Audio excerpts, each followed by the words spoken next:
Boa noite a todos. Sejam bem-vindos a mais um Evangelho do Grupo de Estudos Espíritas Caibar Júnior. Vamos iniciar com o Pai Nosso, fechando os nossos olhos, pensando no Mestre e fazendo a oração que Ele nos ensinou. Pai nosso que estais nos céus, santificado seja o vosso nome, venha a nós o vosso reino, seja feita a vossa vontade, assim na terra como no céu. O pão nosso de cada dia nos dai hoje. Perdoai as nossas ofensas, assim como nós perdoamos a quem nos tem ofendido. E não os deixeis cair em tentação, mas livrai-nos do mal, que assim seja. Naquela tarde, logo iria escurecer, Jesus e os discípulos chegaram numa cidadezinha bem pequenininha, era uma vila, e eles procuraram por uma estalagem, mas não encontraram. Então decidiram procurar uma casa, alguém que pudesse hospedá-los. E no finalzinho de uma ruela, eles viram uma casinha pequenina e uma mulher. E Pedro pediu a ela uma refeição e pouso. E ela atendeu o pedido daqueles homens, fazendo-os entrar, colocando sobre a mesa a ceia. E eles comeram e perguntaram a ela como que era o dia a dia.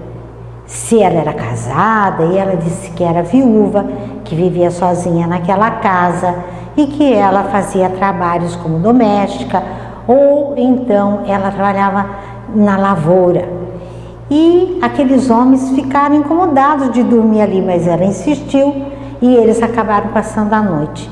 Na manhã seguinte, enquanto ela colocava na mesa a mesma comida da noite anterior, Jesus a observava e notou que era uma moça até bonita, de uns 30 e poucos anos, com longos cabelos negros presos numa trança, com olhos negros também e com um corpo bonito, que as vestes não conseguiam disfarçar. E ela viu que Jesus estava observando, mas não se sentiu incomodada.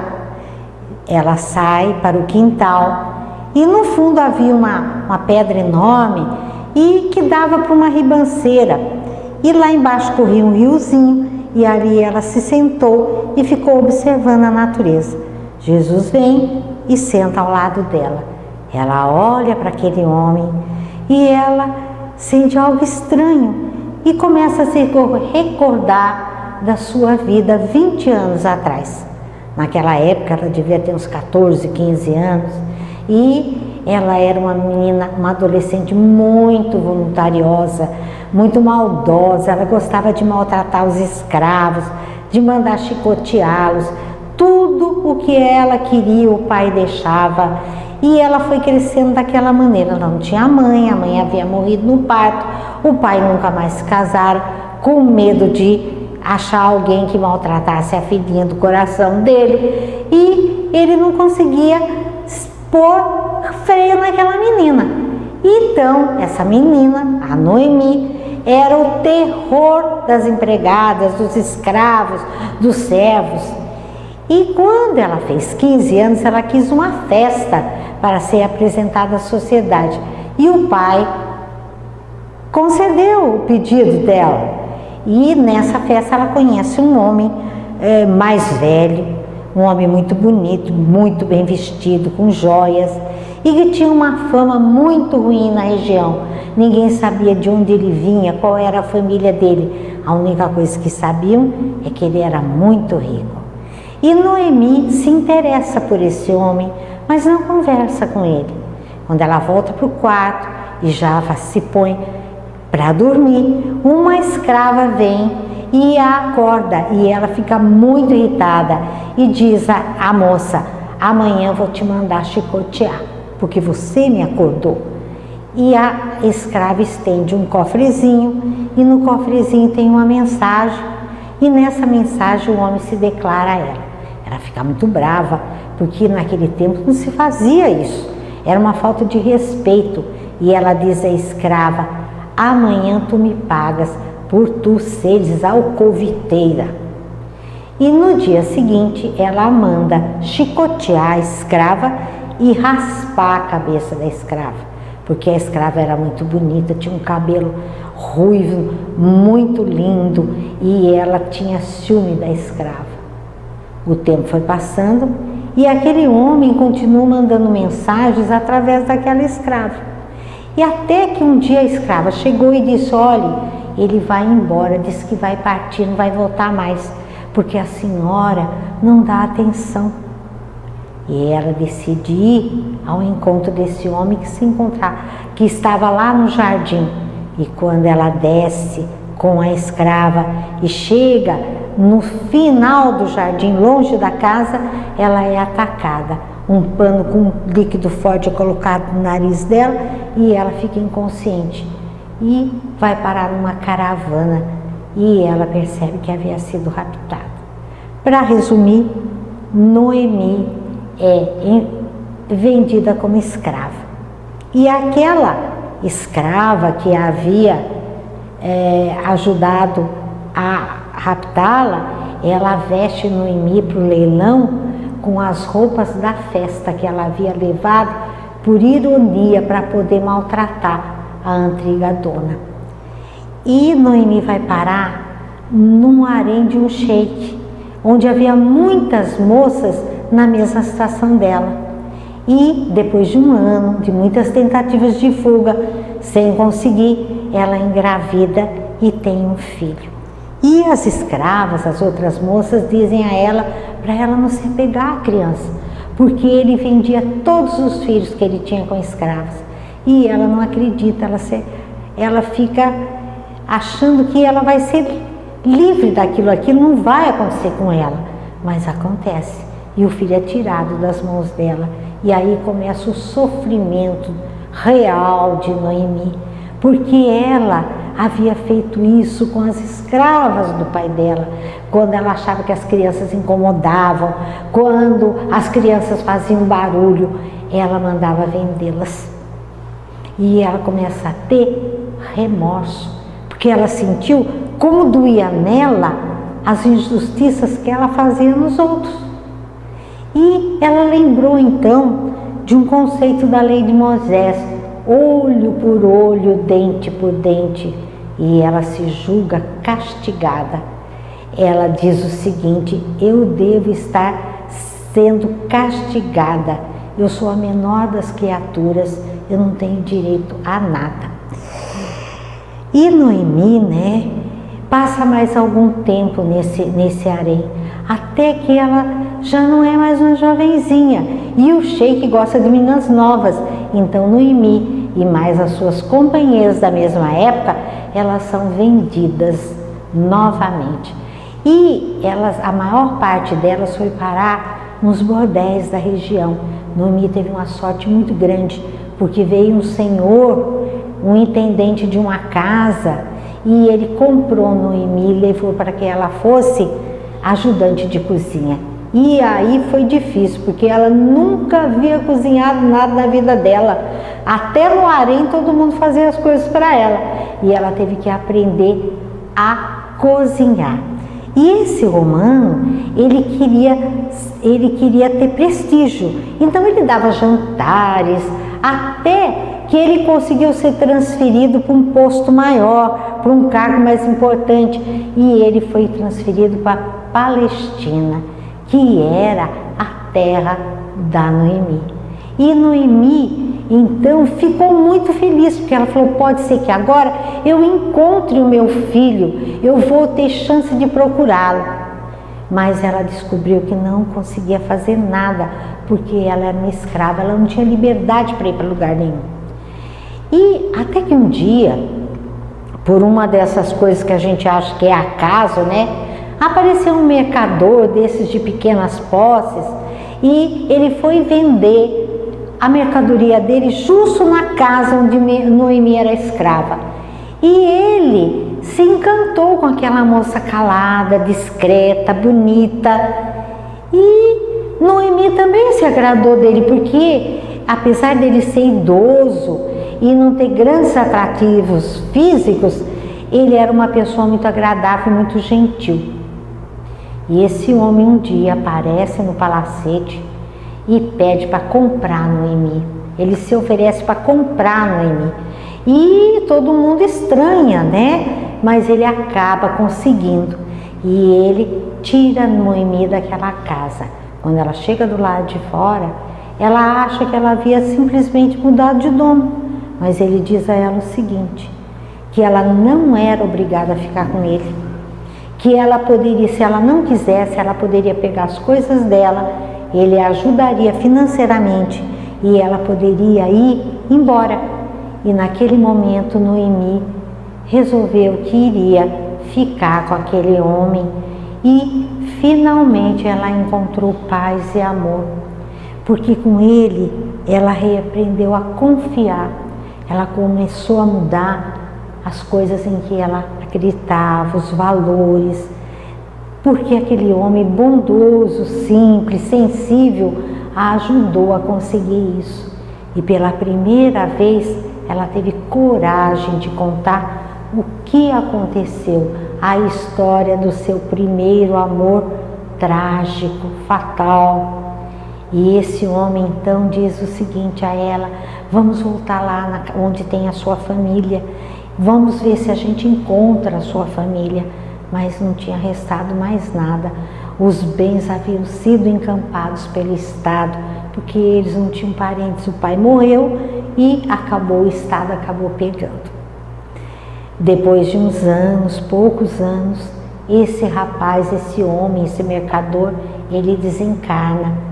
E aí Noemi pega a casinha que ele deixou para ela, o pouco do dinheiro, ela vende a casinha e ela começa a andar de cidade em cidade procurando o filho, até que ela desiste e vai morar naquela pequenina vila da Galileia, onde Jesus a havia encontrado. E aí ela pensa, né? Como é que é a vida dela, né? E ela olha para aquele homem ali ao lado dela e ela entende, né, que ela havia aprendido a entender a dor alheia pelo caminho da própria dor.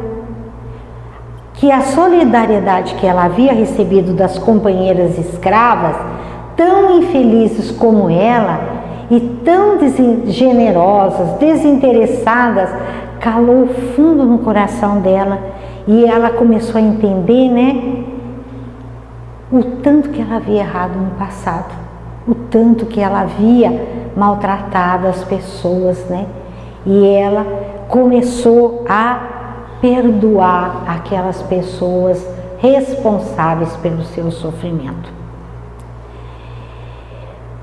Aí, né, a gente pensa, né, a respeito disso. Pensa nessa mulher sentada ao lado de Jesus. E eles ficaram ali sentados no calor dos primeiros raios solares, fitando os campos à distância, o céu azul, as águas do riozinho. E ela sentiu uma paz imensa. Ela não se sentiu mais só ao lado de Jesus. E Jesus então diz algumas coisas para Noemi. E entre elas, ele diz que ela tinha aprendido pelo caminho mais difícil, o caminho da dor, que ela sofreu, chorou, mas ela nunca perdeu a esperança, mesmo quando o filho foi tirado dela, e que ela tinha corrigido os erros do passado, ajudando outras pessoas, estendendo a outras pessoas amor e consolação. E aí, enquanto ele fala, ela se recorda mais uma vez das palavras de Moisés: olho por olho, dente por dente. E Jesus diz a ela que as coisas não são assim. E ele diz que ela tem que amar, tem que perdoar e esquecer. E principalmente ele fala uma coisa, ele fala que ela não se perdoava. Ela havia perdoado os outros, mas ela mesma ela não havia perdoado.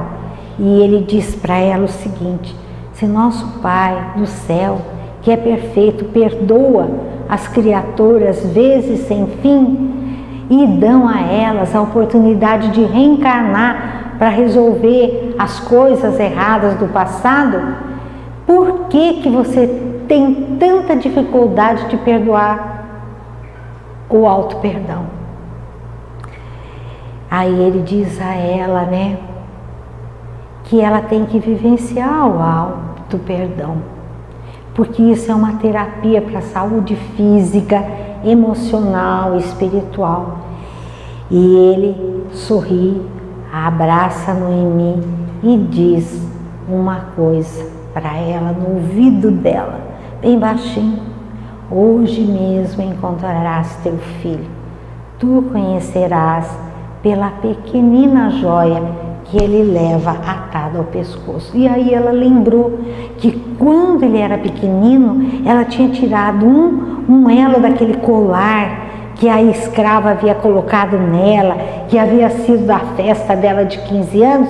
Ela colocou uma pedrinha, um elo, num cordão e amarrou no pescoço da criança. E ela fala: nossa, mas eu não lembrava disso. E ela vai para a pregação de Jesus.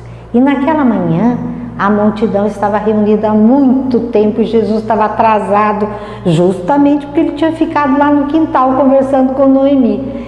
E todos estavam impacientes, os doentes, as crianças nos braços das mães, chorando, cegos, paralíticos, e todo mundo lá, os crentes, os descrentes, os esperançosos, os desesperançosos, e todo mundo desesperado. E do lado de Noemi havia um jovem alto e muito bonito, de olhos muito negros, semelhantes ao dela, e no pescoço ele tinha a joia. E ele, quando vê aquela mulher chorando, ele pergunta: a senhora está bem? A senhora está passando bem? E ela conhece que aquele é o filho dela, o filho que ela havia perdido. Essa história linda foi contada por Leon Tolstói, né? Então, ela fala sobre auto-perdão. Nós temos que fazer o nosso melhor hoje e esquecer as nossas mágoas do passado.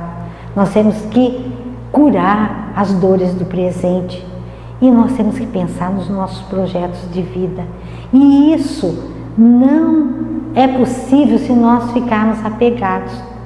Quando nós erramos, nós temos que primeiramente admitir os nossos erros. Olha, eu errei mesmo, eu tenho essas fraquezas, esses pontos negativos. E a partir disso daí, nós vamos empreender aquilo que nós chamamos de reforma íntima.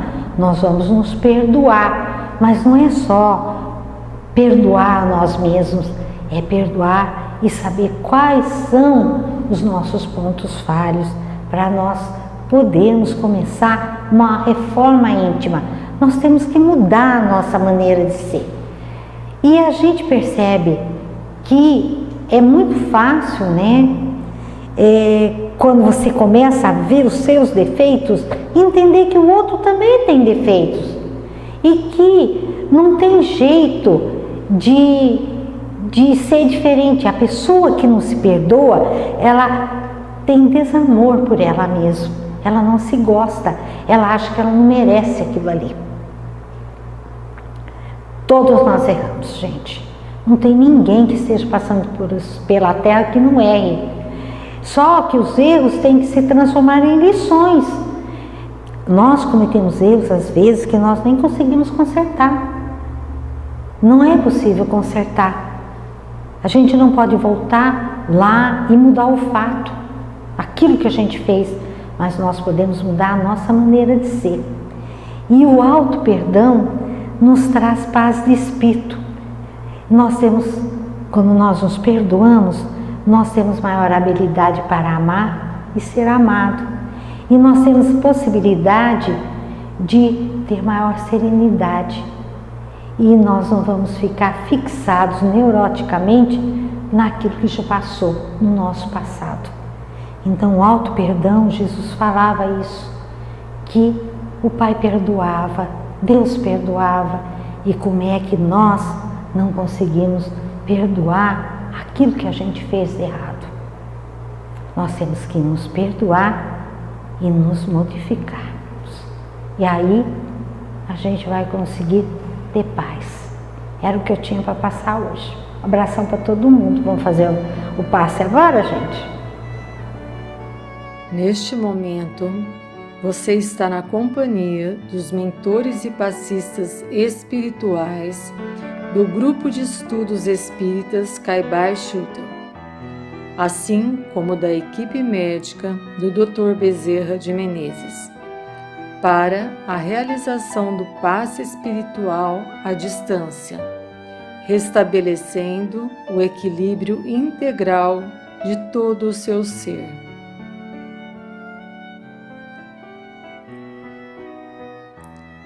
Siga nossas palavras com o coração e o entendimento.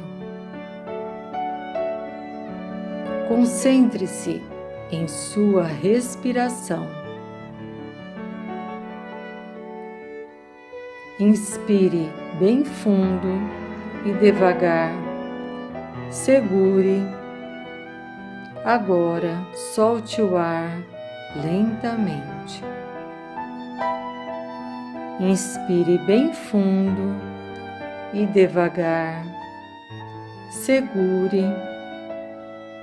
Agora, solte o ar lentamente.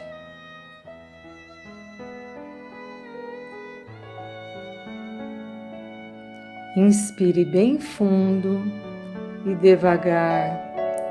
Segure.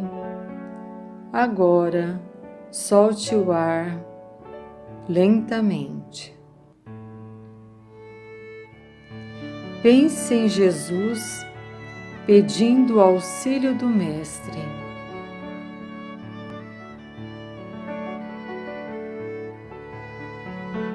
Imagine-se debaixo de uma cachoeira, a água caindo sobre você, limpando seu corpo físico e perispiritual.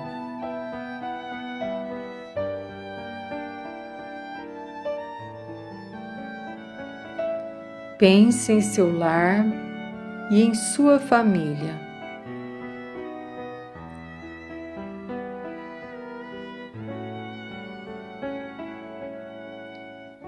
Pense em seu local de trabalho e estudos.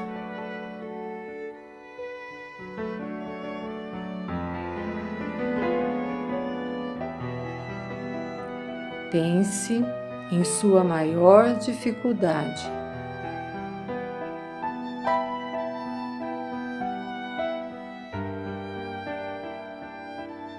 Agora, imagine o sol derramando suas energias, inundando você de saúde, vigor, esperança e paz.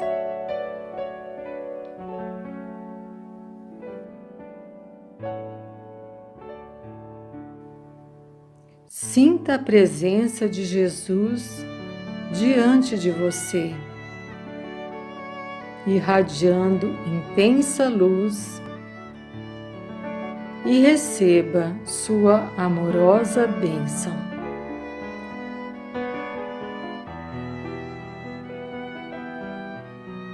Agradecemos a Jesus pelo tratamento espiritual.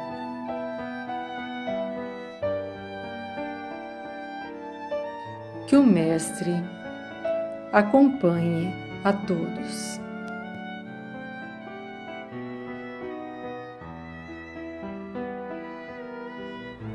É isso daí, gente. Todo mundo tomou passe, a vacina está chegando, estou toda animada, porque daí nós vamos reunir todo mundo junto de novo. Mas tome cuidado, gente, porque ó, o negócio está pegando ainda.